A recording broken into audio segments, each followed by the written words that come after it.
Welcome to Inside Liverpool. Liverpool hammered Porto, but the performance levels in the other two games so far in the ground stage have wavered alarmingly between champions of Europe standard and champions of Panorama National League North standard. Against Milan, Liverpool blew them away only to trial at the break after a crazy drop-off in concentration and defensive organization. Against Atletico here, almost the same, the variation being they'd put two chains away beforehand. Once they notched their first toe, it was again wide open the counters, struggling to close down passes from deep to sit forwards through one-on-one and not winning tackles in our own half of the pitch. The rest of the game was similarly up and down, no real control and certainly no clear road to victory, until Mario Hermoso did his best impression of Martin Skrtel and hold Diogo Jota for no reason. Well, need to be more composed, more certain once we're into the knockouts.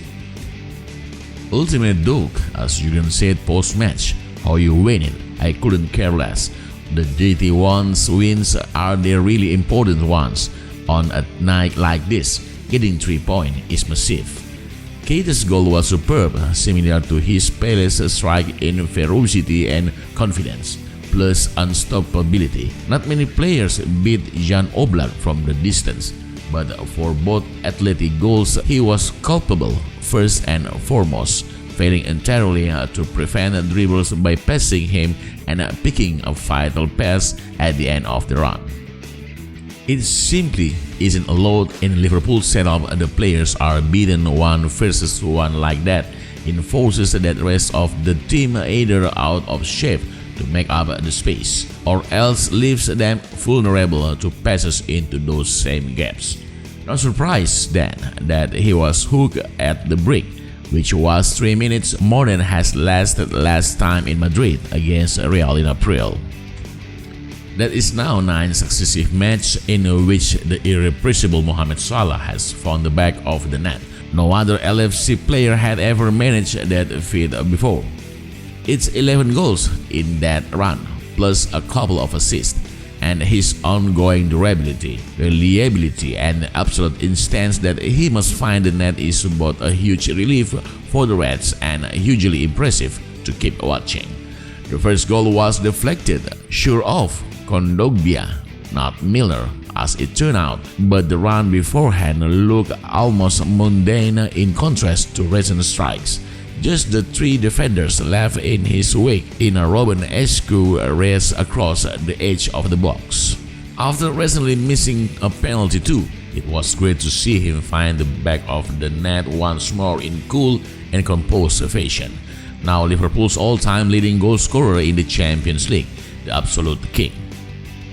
The biggest call club made pre-game was to not select Fabinho in the lineup, nominally due to the fact he wasn't able to do a team-shape training session prior to the game. Perhaps that's down to the Reds to an extent. Yes, he had to fly straight to Spain and not be with the squad beforehand, but either perhaps the Reds could have flown a little earlier than usual to get a session in with him and Alisson, or else we could have not worried about the world seeing us line up in the same 4-3-3 shape as always and just done the session in Madrid anyway. Or perhaps Fabinho could have just played anyway, given he knows the role inside out and is one of the most vital players in the team from a tactical perspective. While we're on the subject of Brazilians, Alisson was beaten twice but was superb. 2 or 3 remarkable stops one-on-one to keep us ahead or in the game. Simple, small game next. Manchester United away. In theory, we should wallop them. In practice, we've often struggled to find out a game when heading to Old Trafford in recent seasons. Take the game to them as we can and they will not be able to live with Jurgen's Reds, but be as open as we were at the Wanda in the first half, and they have the attackers to cause serious damage too. Meanwhile, we've reached the halfway point in Europe. All is good, as Jurgen might say. This match was effectively a freebie the hardest match away from home, having already picked up 6 points from 6.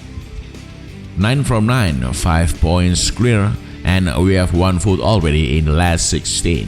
Beat Atletico on home soil, and it will be assured, allowing Klopp to rest players and rotate as he wish in the last 2, as well as keeping players fresh for the league match beyond.